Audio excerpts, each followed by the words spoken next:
करीब 15 महामारी हुए हैं। सबसे बड़ा महामारी जो हुआ वो स्पेनिश फ्लू था, 100 साल पहले हुआ था।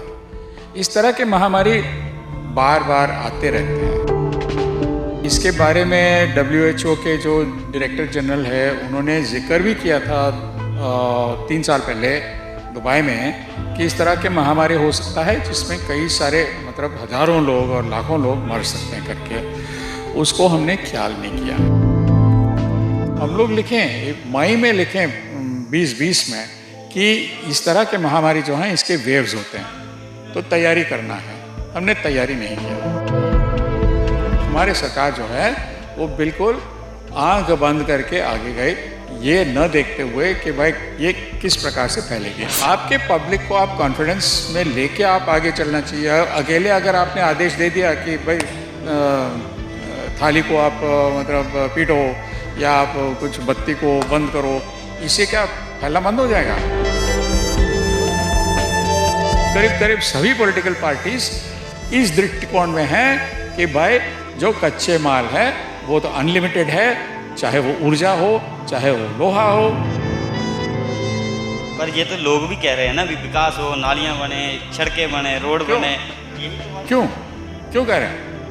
लोग ये नहीं सोचते भी आगे क्या होने वाला है। हाँ, वो ये सोचते हैं अभी सहूलत चाहिए, विकास चाहिए। किसी न किसी को सच जाके बताना पड़ेगा। मुख्य सवाल ये उठता है कि तेल, कोयला, गैस जो है, तेल और गैस जो है 50 साल में खत्म लगभग।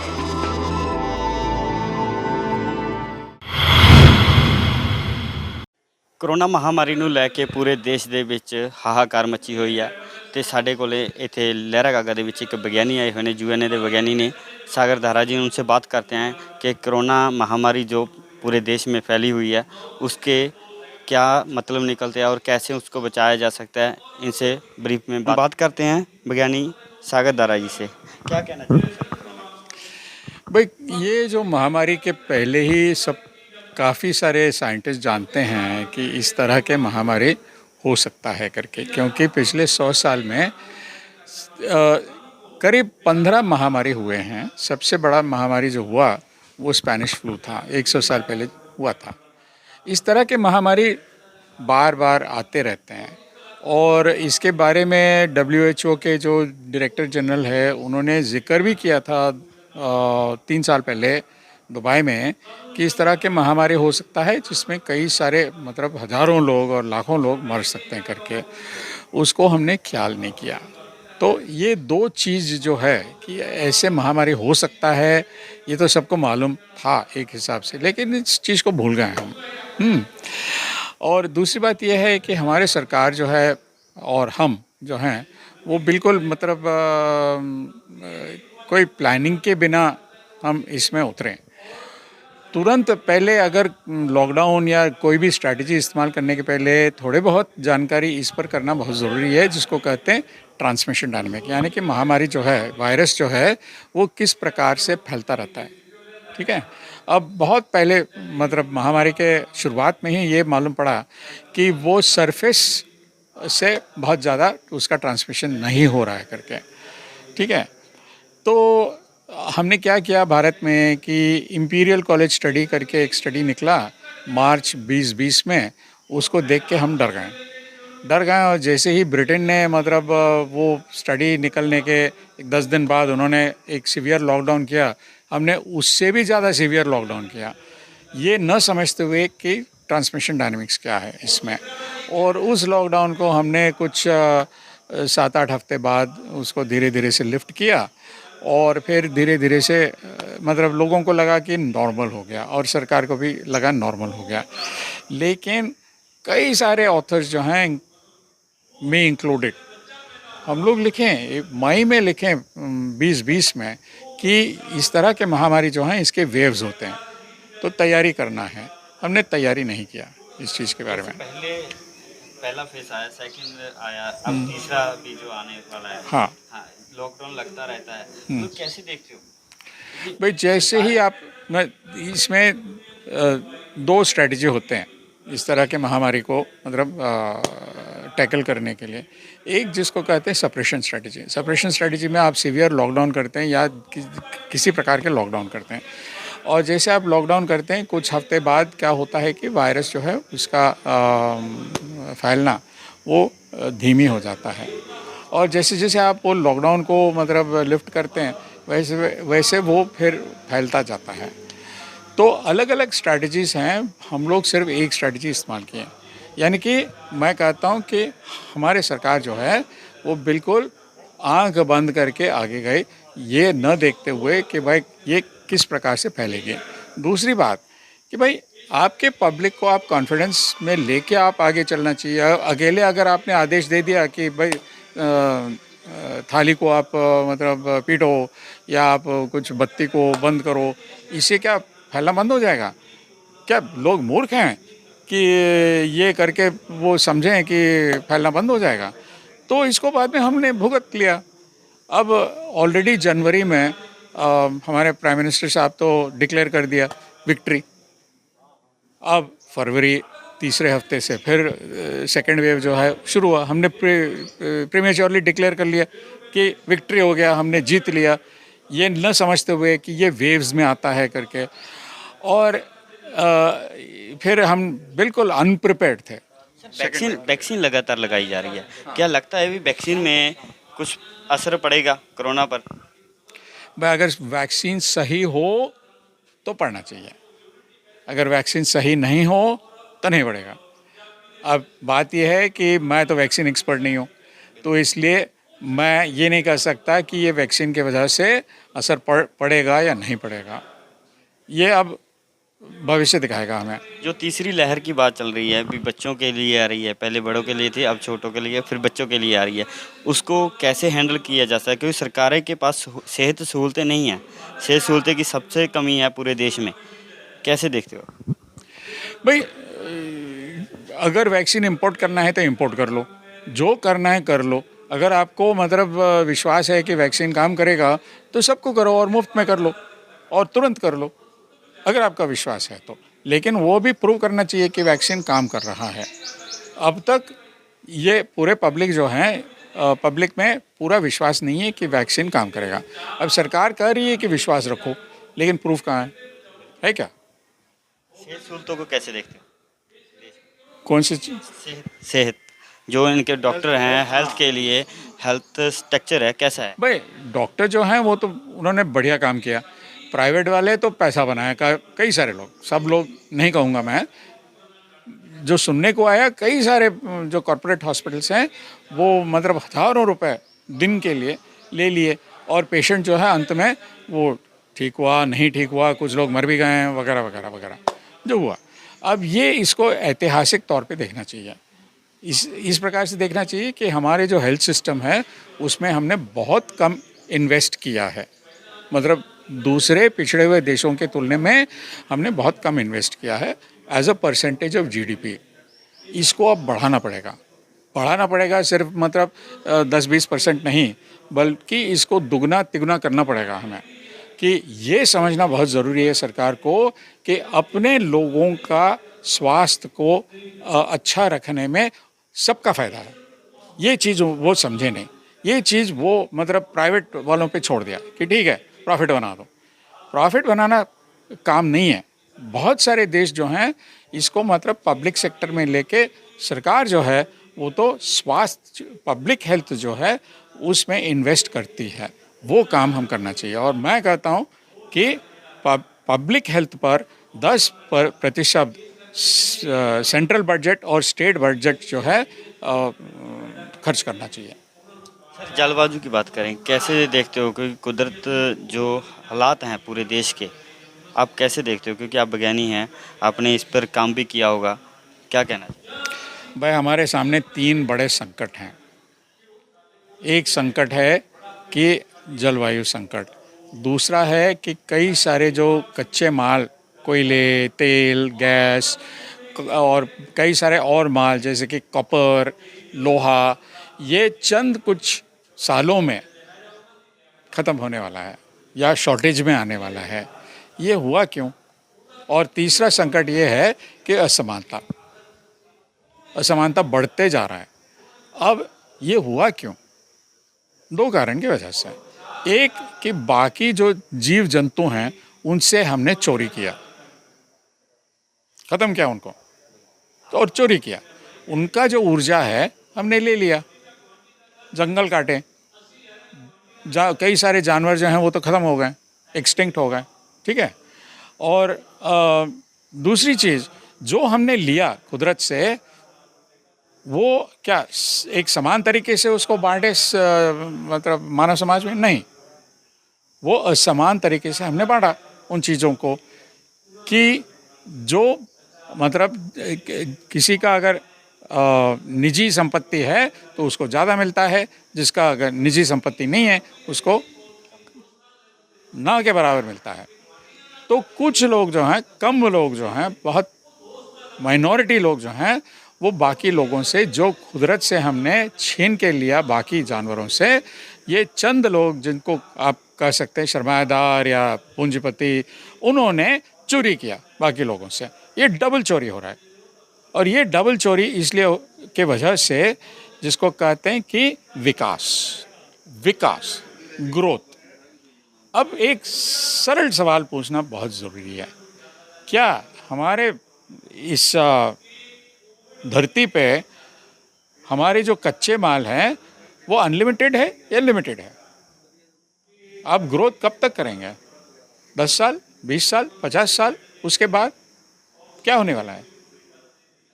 अब इस पर विचार करने वाले बहुत कम लोग हैं। सरकार तो करती ही नहीं है। सरकार और बाकी पॉलिटिकल पार्टीज़, पूरे और करीब सभी पॉलिटिकल पार्टीज़ इस दृष्टिकोण में हैं कि भाई जो कच्चे माल है वो तो अनलिमिटेड है, चाहे वो ऊर्जा हो, चाहे वो लोहा हो, या लोहे का मिट्टी हो, या जो भी, उसको इस्तेमाल करते जाओ। अब इसके वजह से हुआ क्या है कि एक और हमारे कच्चे माल ख़त्म हो रहे हैं। और अगर आप कहते हैं सोलर वगैरह, सोलर के लिए आपको कॉपर कहाँ से मिलेगा? कॉपर एक 50 साल में ख़त्म होने वाला है। सोलर कनेक्शंस में सिल्वर इस्तेमाल किया जाता, वो कहाँ से मिलेगा आपको? तो कई सारे जो एनवायरमेंटलिस्ट है वो कहते हैं सोलर, अगर कोयला ख़त्म तो सोलर। और इसमें विंड में आपका जो मेटल्स इस्तेमाल किया जाता है वो 30 साल में मतलब शॉर्टेज में आने वाला है। तो एक और कच्चे माल जो हैं वो लिमिटेड क्वांटिटी में है, ख़त्म हो रहे हैं। दूसरे और चूँकि हमने पिछले 300 साल में ईंधन पदार्थ यानी कि कोयला, गैस और तेल बहुत अधिक पैमाने में इस्तेमाल किया, तो कार्बन डाइऑक्साइड बिल्डअप हो गया। और अब जो टेम्परेचर है वो 1.1 रिकॉर्ड हुआ है। लेकिन सल्फ़र डाइऑक्साइड और नाइट्रोजन डाइऑक्साइड को अगर आप स्क्रब आउट करते हैं, निकाल देते हैं, तो टेम्परेचर जो है वो 1.4 या 1.5 के आसपास होगा। यानी कि आपका पेरिस एग्रीमेंट जो है वो किसी काम का नहीं है। सर, इस बात को सरकारें क्यों नहीं ध्यान देती? आप इतने वैज्ञानिक, बड़े वैज्ञानिक, उनको बताते भी हैं भी यार आने वाला समाज जो ऐसा होने वाला है, क्यों नहीं सरकार? भाई, एक ज़माने में मुझे कुछ कमेटियों में डाला गया, ठीक है। सच बोलो तो आप कमेटी में रह नहीं सकते हैं, सीधी सी बात है। आजकल मैं कोई कमेटी में नहीं हूँ, तो मेरे जैसे और कई सारे साइंटिस्ट हैं। तो हमें अब लोगों में जाके सच बताना पड़ेगा, और वो सच के पीछे आंकड़े होना बहुत ज़रूरी है। एक साइंटिफिक तौर पे हम जाके लोगों को बताना पड़ेगा, भाई ये है सच, और ये सच के पीछे जो हम कर रहे हैं ना, ये है फैक्ट्स, और ये है हमारे रिसर्च। ये करना पड़ेगा। सरकार कर रही है। सरकार कभी ने या कोई भी पॉलिटिकल पार्टी, भारत में या भारत के बाहर भी, बता दो कोई पॉलिटिकल पार्टी जो कहती है कि विकास नहीं होना है, कि आपका ग्रोथ का लिमिट है। पर ये तो लोग भी कह रहे हैं ना, भी विकास हो, नालियां बने, सड़कें बने, रोड बने, यही तो बात। क्यों कह रहे हैं? लोग ये नहीं सोचते भी आगे क्या होने वाला है। हाँ, वो ये सोचते हैं भी सहूलत चाहिए, विकास चाहिए। किसी न किसी को सच जाके बताना पड़ेगा ना। एक बार आपने सच बताया, हाँ, कि जो है बिल बांट के उसका मतलब उपभोग करेंगे करके, ठीक है। अगर आप सरकारों ने हालात ऐसे बना दिए, हर व्यक्ति को ज़रूरत बना दी। जैसे पेट्रोल डीजल की बात कर लें, व्हीकल की बात कर लें, एसी की बात कर लें, तो हर बंदे को ज़रूरत बना दी। वो नहीं छोड़ सकता। आजकल के हालात ऐसे बना दिए सरकारों ने कि हर बंदा ये सोचता भी यार ये इसके बिना हम नहीं रह सकते। ठीक है, तो क्यूबा का उदाहरण ले। क्यूबा रूस पर निर्भर थी या यूएसएसआर पर निर्भर थी अपने तेल के लिए। 90 में यूएसएसआर ठप हो गए। क्यूबा में हुआ क्या?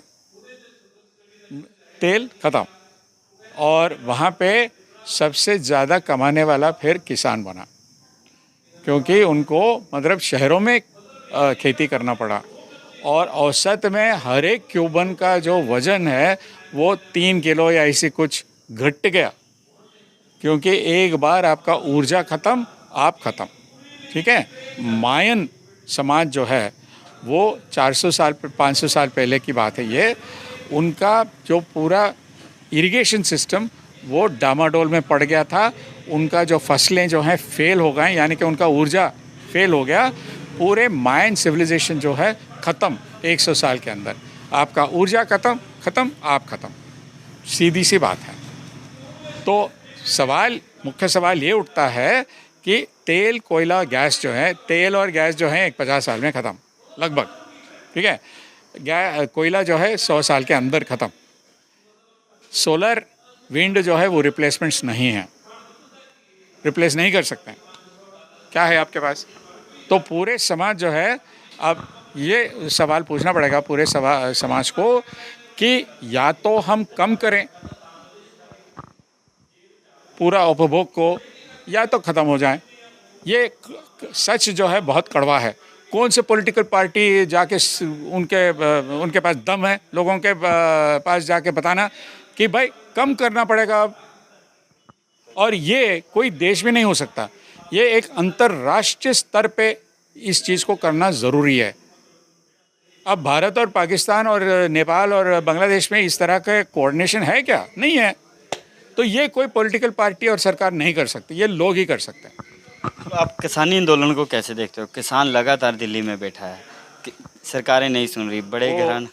रेलवे स्ट्राइक के बाद ये मैं कहता हूँ कि रेलवे स्ट्राइक से बड़ा एक पीपल्स मूवमेंट है, और मेरा बधाई और मेरा पूरा मतलब समर्थन उनके साथ। और उनका डिमांड जो है वो बिल्कुल सही है। वो क्या कह रहे हैं कि मेरा धोखा को कम करो, रिस्क मिनिमाइजेशन का कार्यक्रम उन्होंने रखा है। लेकिन इससे काम बनेगा क्या? उनका कल्याण बनेगा क्या? नहीं। मैं कहता हूँ कि आप जो लड़ रहे हैं वो हम आपके पीछे हैं। हम जो भी आप चाहते हैं वो अगर हम कर सकते हैं तो समर्थन करेंगे। लेकिन मेरा समझ ये है कि चौधरी चरण सिंह का फार्मूला या MS स्वामीनाथन का फार्मूला, उससे आगे जाना पड़ेगा हमें। और ये जो फाइट है ये अभी भी MS स्वामीनाथन तो दूर रहा है। ये फाइट जो है ये एक डिफेंसिव फाइट है, क्योंकि सरकार ने हमला की उन पे। तो ये कह रहे हैं कि आपने जो हमारे रिस्क को ज़्यादा किया उसको हम कम करना चाहते हैं, इसलिए MSP दो, वो तीनों कानून हटाओ। बिल्कुल सही बात है। लेकिन उनका कल्याण होगा क्या? मैं कहता हूँ नहीं होगा। इसके आगे धीरे धीरे से बढ़ना चाहिए, लेकिन इस पर बाद में सोचा जाएगा। 3 पॉइंट में रखूँगा यहाँ पे बहुत संक्षेप में। एक ये है कि जो कार्बन डाइऑक्साइड फसलों में सोख हो रहा है उसका मुआवजा दो, और वो 1 लाख करोड़ बनता है सालाना। ठीक है। और ये कार्बन डाइऑक्साइड का जो मतलब इतना कार्बन डाइऑक्साइड सोख हो रहा है, वो कैलकुलेशंस जो है हमारे मिनिस्ट्री ऑफ एनवायरनमेंट ने की है। 5 डॉक्यूमेंट में लिखा है उन्होंने, और वही आंकड़े को लेके मैं फर्दर कैलकुलेट किया है। तो एक ये चीज़ है। दूसरा चीज़ ये है कि भाई अब पावर प्लांट्स और शहरें जितने भी हैं हमारे, छोटे और बड़े भी ना, वो वायु प्रदूषण करते हैं। वायु प्रदूषण के वजह से फसलों पर नुकसान होता है, कहीं ज़्यादा कहीं कम। कई सारे स्टडीज़ हैं, BHU के स्टडीज़ हैं, बनारस हिंदू यूनिवर्सिटी और JNU के स्टडीज़ हैं, जो दिखाते हैं कि 60-70 किलोमीटर दूरी तक एक शहर से, बड़े शहर से असर पड़ता है वायु प्रदूषण का। पावर प्लांट्स के 25 किलोमीटर तक असर पड़ता है, कहीं 20%, कहीं 25, कहीं 10 वैसे। अगर मतलब जैसे कि आम का बगीचा है तो असर बहुत ज़्यादा होता है। इन दोनों को लेके मिलाया और एस्टिमेट किया कि कितना नुकसान होता है। वहीं पे 1.6 लाख करोड़ मुआवजा मिलना चाहिए। क्यों नहीं दे रहे हैं? अगर मैं कूड़ा कचरा, मैं शहर में रहता हूँ और कूड़ा कचरा फेंकता हूँ, तो मुझे म्युनिसिपल कॉरपोरेशन को कुछ पैसा देना पड़ता है। पानी के लिए और मेरा सॉलिड वेस्ट निकालने के लिए। तो शहरें जो हैं वो क्यों नहीं दे रहे हैं कार्बन डाइऑक्साइड सोख करने के लिए, और जो मतलब वायु प्रदूषण करने के लिए नुकसान जो कर रहे हैं। तो ये चीज़ जो है किसान मांगना चाहिए कि जो वायु प्रदूषण आप कर रहे हैं उसका 1.6 लाख करोड़ बनता है, उसका मुआवजा दो, क्योंकि ये ऑलरेडी प्रूव्ड है। ठीक है, मांगे नहीं अब तक। हाँ, और इस तरह के स्टडीज़ हमने किया है पावर प्लांट के इर्द गिर्द, तो मुझे मालूम है कि गाय भैंस का जो बच्चे जो हैं, हाँ, वो मतलब नॉर्मल बच्चे पैदा नहीं होते हैं, उसका जेस्टेशन पीरियड ज़्यादा हो जाता है, मिल्क यील्ड जो है कम हो जाता है, वगैरह वगैरह वगैरह, ये सब होता है। अब आपको फ़ोटो दिखा सकता हूँ, बिल्डिंगें जो हैं पावर प्लांट के नज़दीक में, फट किसानों के घर जो हैं गिर गए, क्योंकि सल्फर डाइऑक्साइड, नाइट्रोजन डाइऑक्साइड जो है वो एसिड गैसेस हैं, करोड़ करते हैं। ठीक है, तो ये दूसरा है। तीसरा ये है कि जितना जो किसी चीज़ का मूल्य है ना, वो इस पर निर्भर रहता है कि कितना आप ऊर्जा इस्तेमाल करते हैं, कितना कोयला, इलेक्ट्रिसिटी, तेल वगैरह इस्तेमाल करते हैं। ठीक है, प्रोपोर्शन टू द एनर्जी। अब जो भी फसलें आप करते हैं ना, तो वो फसलों में सूरज के किरणें इस्तेमाल होता, उसका कोई मूल्य नहीं है। तो औद्योगिक क्षेत्र और कृषि क्षेत्र के बीच में एक असमान वितरण है। असमान वितरण निकालने का तरीका एक ही है, वो है कि वो सूरज की किरणें का दाम दे दो। वो 2 लाख करोड़ बनता है, 2 लाख करोड़ बनता है सालाना। नहीं दे सकते हो, ठीक है, सब के सब पूरे ऊर्जा को फ्री कर दो। 2 ही तरीके हैं। ठीक है, अब असल में सतत होना है तो हमें फ्री एनर्जी की तरफ जाना पड़ेगा, यानी कि सूरज की किरणें। तो ये 3 मांग करने से सिर्फ किसानों का कल्याण नहीं, बल्कि पूरे किसान जो हैं एक दिशा दे सकते हैं समाज को कि एक सतत और एक समान समाज कैसे हम उस तरफ जा सकते हैं। तो ये 3 डिमांड जो है, मैं कहता हूँ कि भाई अगर ले लिया तो किसान जो हैं सिर्फ भारत में नहीं बल्कि पूरे विश्व में हमें एक रास्ता दिखा सकते हैं। ये सन विज्ञानी सागर धारा जी, जिन्होंने कहा है कि भी किसानों ने जो 4 मांगे मानी हैं, तो 4 मांगे के साथ साथ ये मांगे भी माननी चाहिए। 3 मांगे इन्होंने और बताया किसानों को भी, किसान ये बातें भी आगे लेके जाएं और आने वाले समय में कुदरत और जलवायु को बचाने के लिए तो ये मांग सरकारें से मांगनी पड़ेगी। कैमरामैन मनोज दे नाल अनिल जैन, ग्लोबल पंजाब टीवी, संगरूर। ਹੁਣ ਤੁਸੀਂ ਦੇਖ ਸਕਦੇ ਹੋ ਗਲੋਬਲ ਪੰਜਾਬ ਟੀਵੀ ਨੂੰ ਡਾਊਨਲੋਡ ਕਰੋ ਸਾਡੀ ਐਪ ਐਂਡਰੋਇਡ ਜਾਂ iOS ਤੇ ਫ੍ਰੀ ਵਿੱਚ, roku ਅਤੇ Amazon Fire TV ਤੇ ਜਾਂ Apple TV ਤੇ। ਨਾਲ ਹੀ ਦੇਖ ਸਕਦੇ ਹੋ ਲਾਈਵ ਸਟ੍ਰੀਮਿੰਗ www.globalpunjabtv.com ਤੇ।